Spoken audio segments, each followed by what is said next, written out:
নমস্কার, তোমাদের সকলের প্রিয় পাঠশালায় আরো একটি নতুন ক্লাসে তোমাদের সকলকে জানাই স্বাগত। আজকে তোমাদের সাথে আলোচনা করব ক্লাস 3 তৃতীয় পর্যায়ক্রমিক মূল্যায়নের রায়মার্টিন কোয়েশ্চেন ব্যাংকের পরিবেশের চতুর্থ নম্বর স্কুলটির প্রশ্ন উত্তর। তাহলে দেখে নাও কি কি প্রশ্ন আছে।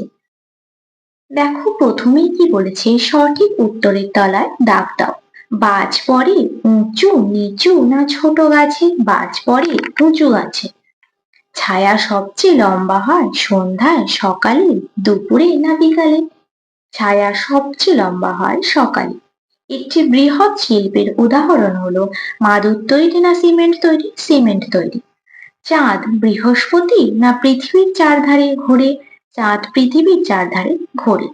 সূর্য ওঠার সময়কে বলে উষা না গোধূলি? উষা। তারপরে দুইটা বলেছি শূন্যস্থান পূরণ করো। মোটর বাইক চড়লে ড্যাশ পড়তে হয়? মোটর বাইক চড়লে হেলমেট পরতে হয়। হেলমেট পরতে হয়। জল বায়ু মাটি হলো ড্যাশ সম্পদ? জল বায়ু মাটি হলো প্রাকৃতিক সম্পদ। প্রাকৃতিক সম্পদ। আকাশে 7টি রঙকে একসঙ্গে বলে কি বলা হয়? আকাশে 7টি রঙকে একসঙ্গে বলা হয় বে, নি, আ, স, ও, ক, লা।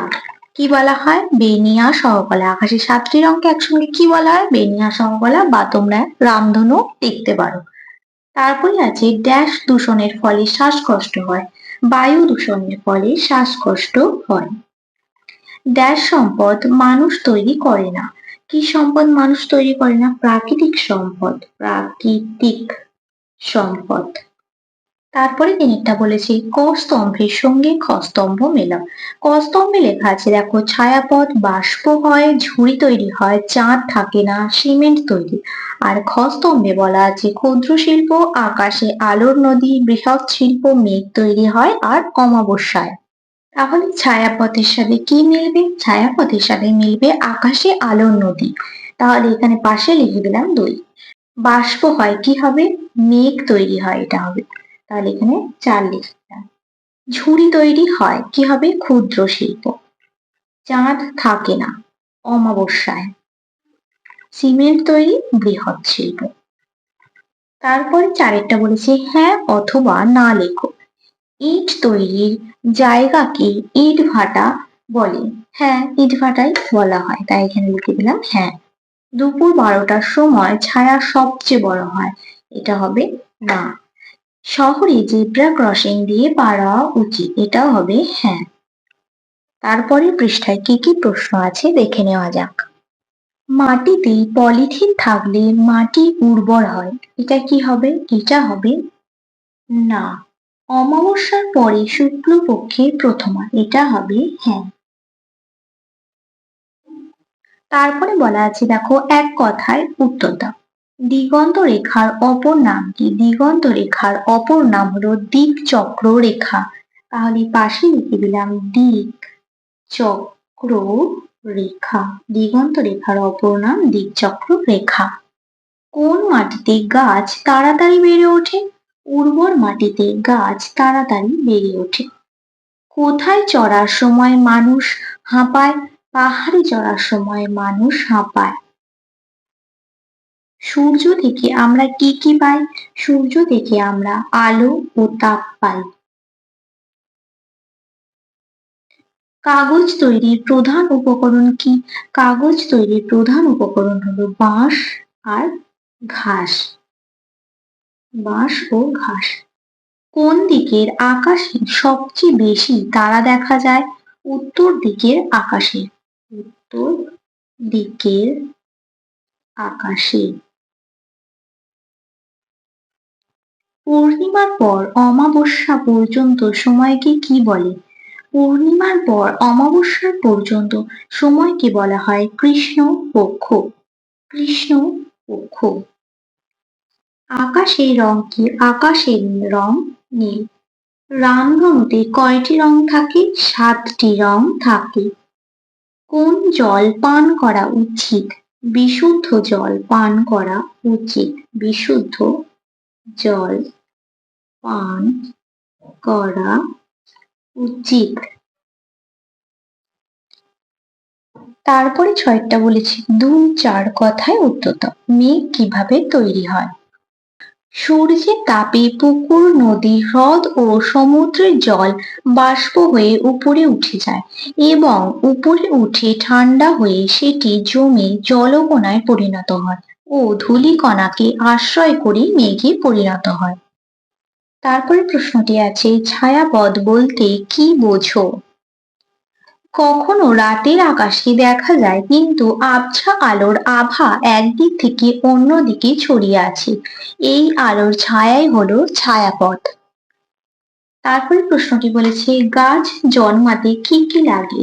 গাছ জন্মাতে জল লাগে, জল, মাটি, বায়ু ও আলো। মাটি দূষণ হওয়ার কারণ কি কি? মাটি দূষণ হওয়ার কারণ মাটিতে প্লাস্টিক ও বিভিন্ন বর্জ্য পদার্থ ও পচা জীবজন্তু ফেলার ফলে মাটি দূষিত হচ্ছে। আর ২ নম্বর হচ্ছে রাসায়নিক সার ও কীটনাশক সার অতিরিক্ত ব্যবহারের ফলে মাটি দূষণ হয়। তারপরে প্রশ্নটি বলেছে ৩টি ঔষধি গাছের নাম লেখো। ৩টি ঔষধি গাছের নাম হলো বাসক, তুলসী,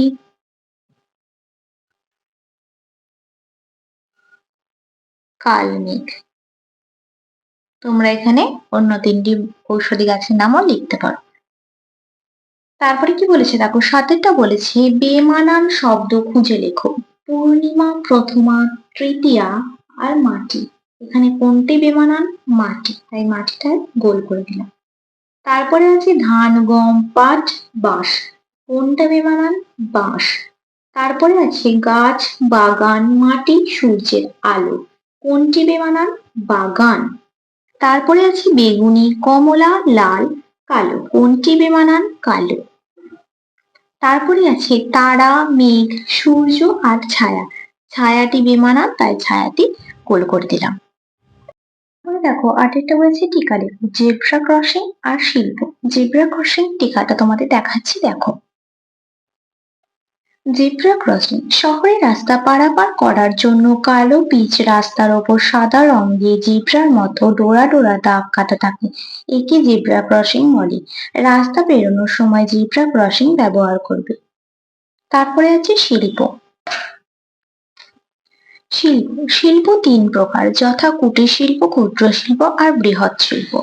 কুটির শিল্প ঘরে বসে ছোটখাটো যন্ত্রপাতি বা হাতের সাহায্যে ও অল্প শ্রমিকের সাহায্যে যে শিল্প গড়ে ওঠে তাকে কুটির শিল্প বলে, যেমন বাঁশের ঝুড়ি বোনা।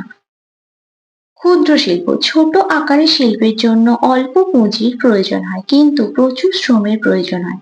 উৎপাদন এবং পরিষেবা ভিত্তিক শিল্পের মতো শিল্পগুলি ছোট আকারের শিল্পের উদাহরণ। ছোট মেশিন এবং অল্প সংখ্যক শ্রমিক ও কর্মচারী ব্যবহার করে জিনিস তৈরি করে, যেমন চক তৈরি। বৃহৎ শিল্প অনেক বড় বড় যন্ত্রপাতির সাহায্যে অল্প শ্রমিকের মাধ্যমে যে শিল্প গড়ে ওঠে তাকে বৃহৎ শিল্প বলে, যেমন সিমেন্ট তৈরি। তাহলে তোমাদের পরিবেশের ৪র্থ নম্বর স্কুলটি কমপ্লিট করে দিলাম। আজকের ক্লাসটি তাহলে এখানেই শেষ করছি। যদি তোমাদের আমার এই ক্লাসটি ভালো লেগে থাকে তাহলে অবশ্যই লাইক করে দিও। সকলে সুস্থ থাকবে, স্বাভাবিক থাকবে। সকলকে অসংখ্য ধন্যবাদ।